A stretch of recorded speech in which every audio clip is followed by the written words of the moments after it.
Hi, my name is Mia Goodrich. I'm a former physics student at UF, and today I'm going to walk you through some kinematics problems. So let's start off with the following problem.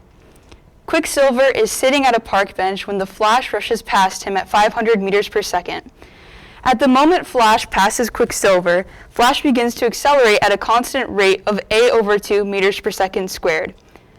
Quicksilver immediately chases after Flash, maintaining a constant acceleration of a meters per second squared. What is the speed of Quicksilver when he reaches the Flash? I like to start off these problems by writing down what variables we know.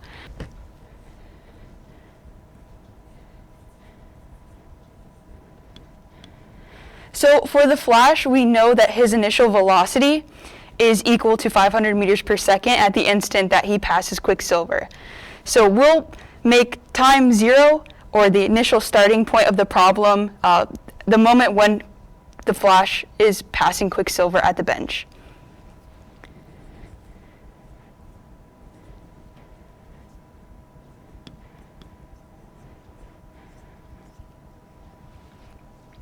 And then we're also given information about his acceleration. So the Flash's acceleration is a/2 meters per second squared.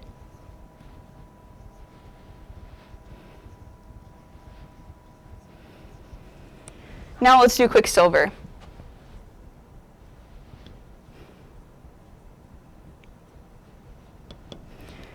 Quicksilver's initial velocity is 0 because at the beginning of the problem he's sitting, and he's at rest sitting at the park bench.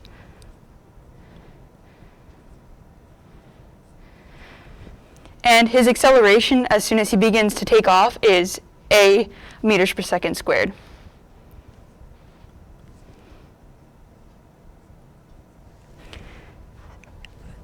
Over here we have the kinematic equations that we can use to solve the problem. They were derived in a previous video. So for this problem we'll start by using the first kinematic equation, which gives you delta x, or the displacement of the Flash or Quicksilver. Delta x, or displacement, is equal to the initial velocity times the time elapsed plus 1/2 the acceleration times the time squared. So let's write a statement about the Flash's displacement. So the Flash's displacement is equal to his initial velocity, which is 500 meters per second, times time plus 1/2 his acceleration, which is a/2 meters per second squared, times time squared. We can also do the same for Quicksilver. Quicksilver's displacement is equal to his initial velocity, which is 0 meters per second, times time plus 1/2 his acceleration, which is a meters per second squared, times time squared. We can simplify this to 0, so delta x is equal to 1/2 a meters per second squared times time squared.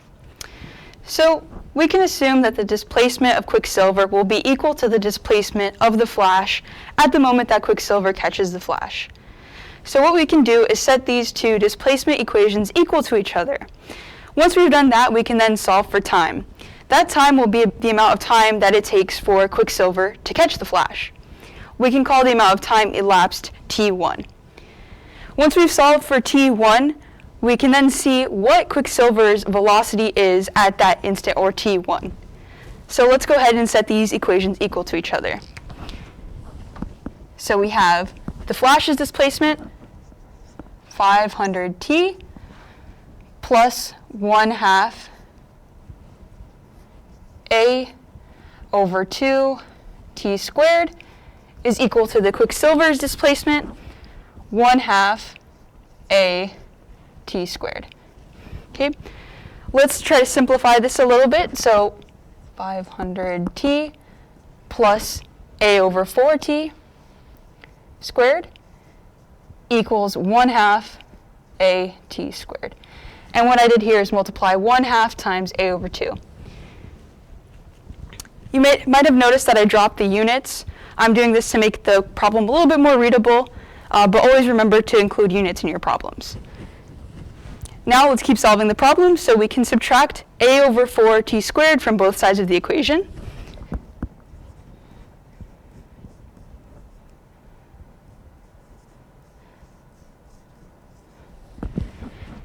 And we're left with 500t is equal to a over 4t squared. Okay? Now we can divide both sides by t, and we get 500 is equal to a over 4t. So 2000 equals a times t, and t will equal 2000 over a seconds. And this is time 1. This is the amount of time that it takes for Quicksilver to catch the Flash. So now that we have this time, we can go ahead and solve for Quicksilver's velocity at this time, or Quicksilver's velocity at the moment he catches the Flash. We're going to use the second kinematic equation up here. V final equals V initial plus acceleration times time.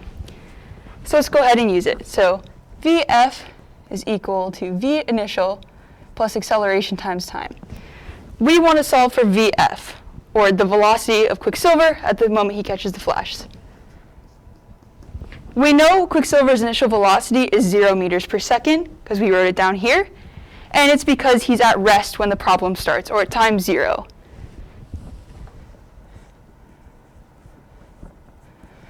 We know his acceleration as well. It's a meters per second squared.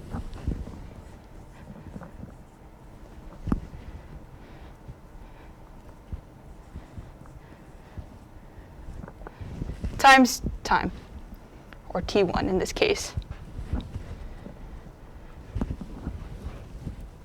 So let's plug in t.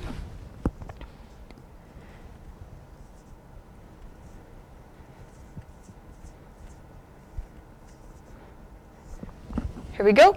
And then now we can cancel out the acceleration. So we didn't actually need to solve for the value of acceleration. Leaving it as a variable is fine. And our final velocity for Quicksilver is equal to 2000 meters per second.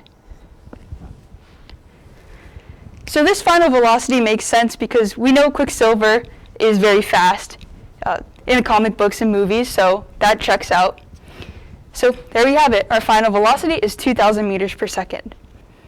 Thank you for watching, and please stay tuned for more videos from UF Physics.